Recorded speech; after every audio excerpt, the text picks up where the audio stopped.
All right, welcome back. We're going to do Contact Report 98. This was translated by the DeepL translator. Corrections improvements made by Catherine Mossman and Joseph Darmanin, and the contact person was Quetzal. Again, I'll mention I'm going to put a link in the description of where I'm finding these contact reports if you'd like to read along or read on your own. You getting tired of me chewing in your ear. Anyway, this was Friday, the 30th of December, 1977 at 23:34 hours. So that was 11:34 in the evening for us regular folk. 98th contact. Quetzal, as I promised you, I want to send you a message from Semyazi today. Her condition is very satisfying and she feels in good health. She has no complaints, no deficiency symptoms. In love, she sends her greetings to you and all group members and thanks everyone for their deep sympathy for her illness. Billy, thank you very much, Quetzal. I am also to give you all my best wishes and greetings, which you are to deliver to Semyazi. Quetzal, I want to gladly do that. Goodbye then, my friend. I will inform you again about Semyazi's condition in the next few days. Billy, wait, not so fast, my friend. I have 2 or 3 more questions for you. Quetzal, then speak, because my time today is unfortunately very limited. Billy, I did not know that. I also want to be brief. First, I want to give you my best regards from my cannibal. She agrees that you should call her what I do. But this should be only an exception for you, as she expressly said. Quetzal, she delights me very much with it, and she should be sure of my thanks. It is very strange to me that I feel joy in such matters, because so far such things were strange to me, but I feel quite exhilarated by this joy. Billy, you slowly become a barbarian, just as we are barbarians. We lead a quite hard and sometimes even difficult life, but we are also connected to an adventure and often quite beautiful feeling-based stirrings. Quetzal, your explanation is of an undeniable logic, but I also recognize the sting from the fact that you point out to me that we have become too soft in certain things. Billy, exactly. You have very good ears. But I see, my son, that you are versatile and that you still react naturally. This might also be the reason why you react to certain things, including feeling-based ones, of us Earth humans in such a form that you feel joy in them. Quetzal, my inner life is probably not hidden from you. Billy, you were born too late for that. Quetzal, I... ... What are you trying to express? Is it ha ha, now I understand. You are incorrigible in your form of expression and your descriptions. I understand, ha ha ha, . I am some centuries older than you, and yet I was born too late for you. That ha ha ha, that is really good. I understand you very well now. Billy, I am glad, but look, I still have some questions. Do you know the exact times of the individual group members? So when and how long do they have to stay in the center? And do you know how much time the individual members have to make up if they cannot fulfill their time? Quetzal, I can give you all the information about this because the basic tasks in this regard fall within my direct area of work. Billy, good then. Mitch-Show and Margaret could not fulfill their time yesterday and today. Mitch-Show had to leave yesterday because of work and was therefore not available, while Margaret was very tired today, exhausted and also a little ailing. How much time do the two have to catch up now? Quetzal, for a moment, ... yes. Mitsu is going to have 4 more sessions, while Margaret has 3. This results from the fact that there are no further delays of high performance to be recorded with them. Billy, but I do not quite get it. You are talking about more days. Does that mean that it is an additional it is additional days including or excluding the one or the lost one? Quetzal, the unfulfilled time has to be added. Billy, understood. Quetzal, but you know that these times must be fulfilled by the 5th of February at the latest. Billy, I know, but now another question, this time about Amada. She has been gone for about 8 days now, and we have not heard from her. Only via Maria and Engelbert does she inform us about her remaining and so on. What should I do about her? Quetzal, as you know, I analyzed her concerns after it emerged from the monitoring records in the center that she made no effort whatsoever to accomplish her task. In the course of my analysis, I came up with the findings that are of an extremely regrettable nature, such as, for example, that her thinking is pronounced according to the will ... Her suggestive desires in this respect, which she has nurtured and cultivated for a long time, ultimately led her to fall prey to such a powerful form of autosuggestion that it formed into a delusion. From this delusion, however, her sense of reality contracted, according to which she is temporarily no longer capable of distinguishing the real from the unreal. From this, in turn, arose the malfunction of the relevant consciously desired truth, namely that she had achieved her desired objective in the moments that seemed appropriate. This has developed so much in her that it will simply no longer be possible for her in this life to ever neutralize these very pronounced delusions of an alleged achieved goal of her desires and to see the real truth, let alone recognize it. Now, if I'm not mistaken, Amada was actually going around telling people that she was in direct contact with Semyazi and Quetzal and some of these other people. She's created some kind of a delusion in her head. So, anyway. In the course of time, her form of imagination and delusion has also given rise to the fixed idea that she should take the position of ... because this has been decreed by us for her. This in turn gives rise to an egoism without measure which has become her own and which is directed in particular against ... This egoism, which is anchored in claims of possession ... inevitably had to ascertain, and in parentheses, verb, to get very badly out of the good human nature, end parentheses, into very profound and vicious jealousy, which of course ... are shot down from her like poisoned arrows. In the erroneous hope that this would enable her to achieve and fulfill her impossible desires, she also urged dishonesty, eccentricity, and other rather negative Ausartungen, in parentheses, plural noun version of having gotten very badly out of good human nature, end parentheses.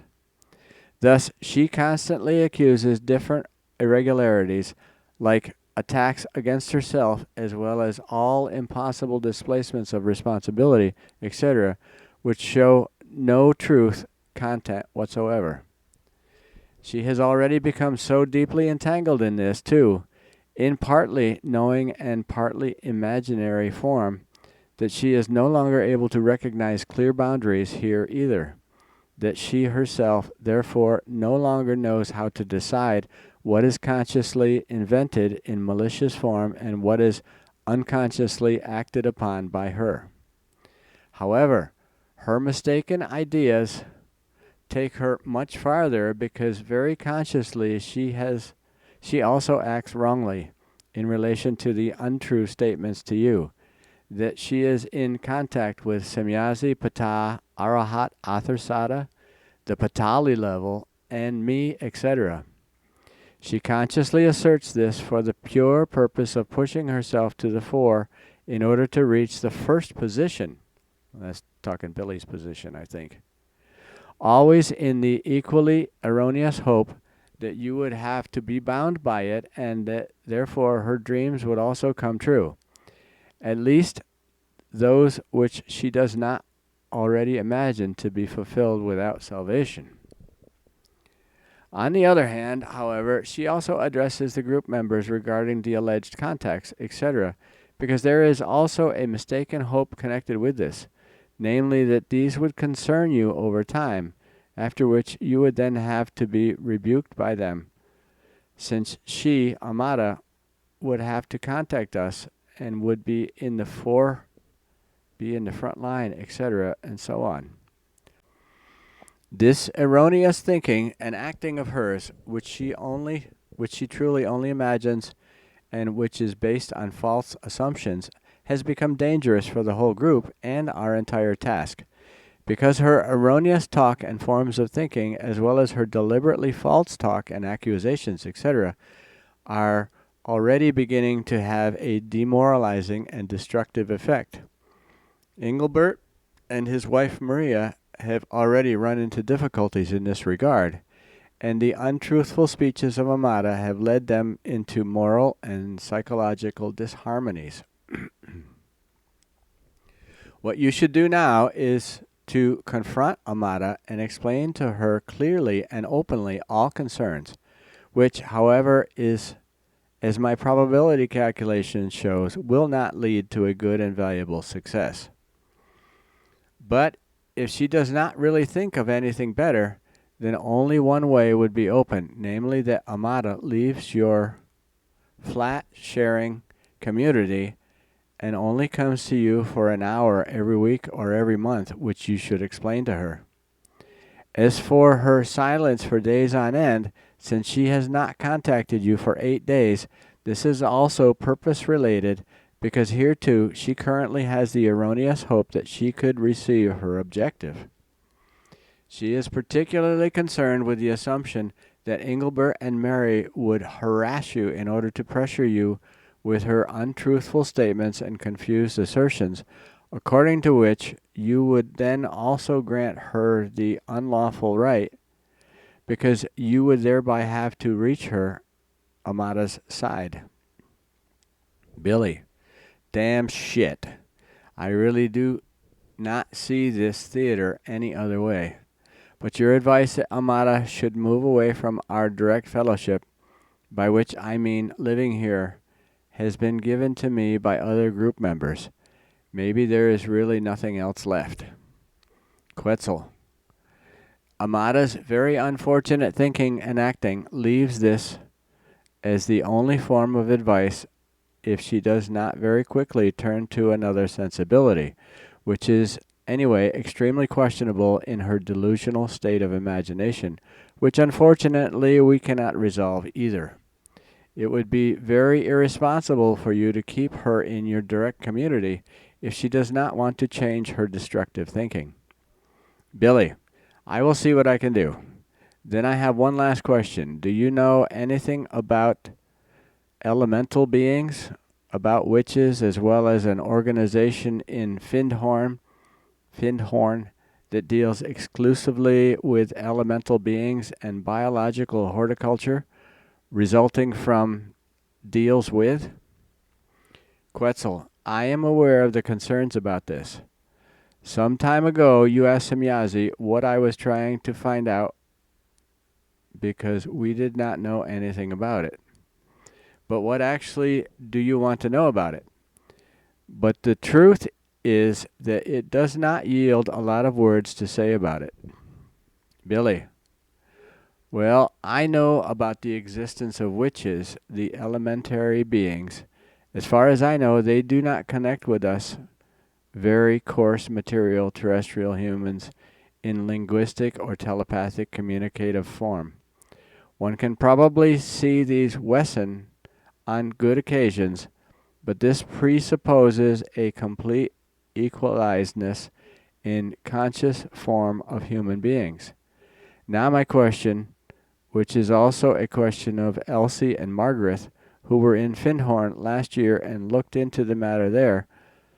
What is being done there, and how real is everything there? Are these people there actually directly or indirectly connected with elemental beings? And are they able to obtain information from them about the biological, elementary cultivation of plants, etc.? Quetzal, what do you think about it? Billy, I do not know, but according to my knowledge, such contacts should not lie in the realm of the possible, because to my knowledge, all elemental forms of beings are in much higher vibration ranges, so also in all telepathic and acoustic communicative ones, and are not able to penetrate into our lower lying ranges. Quetzal, with your explanation, you have given yourself the truthful answer.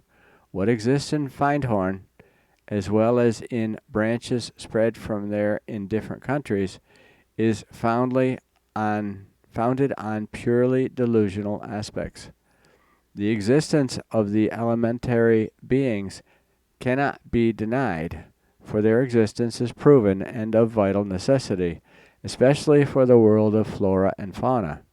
But it is completely impossible for the terrestrial human being to be in contact with them acoustically or telepathically or in any other manner, but also not the elementary forms with the terrestrial human being. The persons operating in Findhorn who identify themselves or try to identify themselves with alleged contacts with elementary beings are quite simply delusional in nature and live in the state of an acute and chronic imagination, which has sometimes even assumed very strong delusional forms in connection with a rather particular belief in hierarchy, which is connected with suggestive meditation and also corresponding prayers, etc. Very precisely examined in an analytical manner, this enterprise is a further outgrowth of a dangerous cult religion without actual value, which furthermore ended in a stagnation of consciousness, even if the appearance is different. Billy, but tell me, why do they have such a horrendous success with their cultivation methods, which are allegedly attributed to elementary beings by them? Quetzal, this is mainly due to the fact that cult followers of this form usually develop a considerable instinct for seemingly fruitless, but in reality exceptionally value and fertile planting ground on ... Billy, you mean very fertile soil seems fruitless and perhaps even barren to the outside world. Quetzal, that is the meaning of my words. On this soil, all plant forms thrive excellently. Furthermore, the fanatical and purely religious attitude of those concerned plays an important role because these vibrations in turn influence the plants and drive them to grow, after which they must grow very well. That's talking about, it's kind of similar to talking to your plants, make them grow better, keep them happy. Sometimes play music for them. Some people, I guess, I don't know. Billy, then at least this attitude is not bad for people. Quetzal, the attitude itself not, but the erroneous faith and the resulting false machinations. Billy, well, then another question. Margaret once told me a story about Australia in connection with elemental beings and a clover stick, the ... Quetzal, you once told me about it, but I could not clarify these things.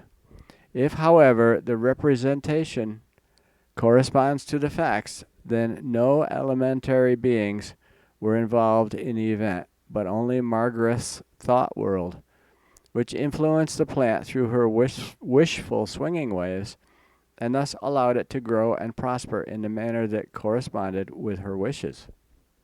So he's saying plants do listen to people. Billy, I find your explanation logical. Quetzal, then it should be enough for today. Convey to all group members, also from my side, Dear greetings, and speak to your cannibal of my special thanks and my special wishes. She is making apparently extraordinary progress, and it is a very special joy for me and her that she is approaching her objective so progressively as no other group member is doing at the moment. Billy, thank you, Quetzal. She will be very happy to hear that from you. Quetzal, it is a great pleasure for me to be able to give her this praise. But again, I almost forgot to explain to you another mishap that Semyazi apparently had with the time declarations. Another mishap with the time declarations. Already, the day before yesterday, I wanted to draw your attention to it, but this disappeared in the course of our conversation. Semyazi mistakenly gave you wrong data for Claire, because her time is not an additional 80 minutes, but only 80 minutes. Billy. Well, then one has to change that. But I still have something to discuss with you that I want to do under public exclusion. Something purely private. Is that still possible? Quetzal. If it does not take too long. Billy. The answer, can I have it in the report? Quetzal. If you like, of course. Good then. Quetzal, that was unknown to me, and neither Semyazi nor Ptah informed me about it. However, if all things are as you have explained them to me, then your actions are completely correct. Your cannibal is also subject to the same correctness, if it actually corresponds to your sense according to these concerns. This tremendous change, in an extremely positive sense, only testifies to her true progress in every relationship and her love for you. Feeling-based stirrings of love are revealed by you Earth humans by kissing each other, but also certain forms of gratitude you express in this form. For this reason, kiss your cannibal in thanksgiving and love for all her understanding and for her help and her extremely far-reaching and very valuable progress. Billy. Then she falls around my neck. But for you. But I like to do it, my son. But say now, do you not kiss your sweet ones, your girls, and vice versa? Or is that only left to us Earth humans? Quetzal, you want to know a lot. But yes, we also have these feeling-based stirrings. But now, goodbye, my friend. Billy, take care, my son. I am starting to like you better and better. Goodbye. And that is the end of Contact Report 99. We'll catch up with number 100 when we get a chance. Was that 99? We got a glitch here. Hang on. I think that was 99. Let me get up to the top. Nope, that was Contact Report 98 we just did.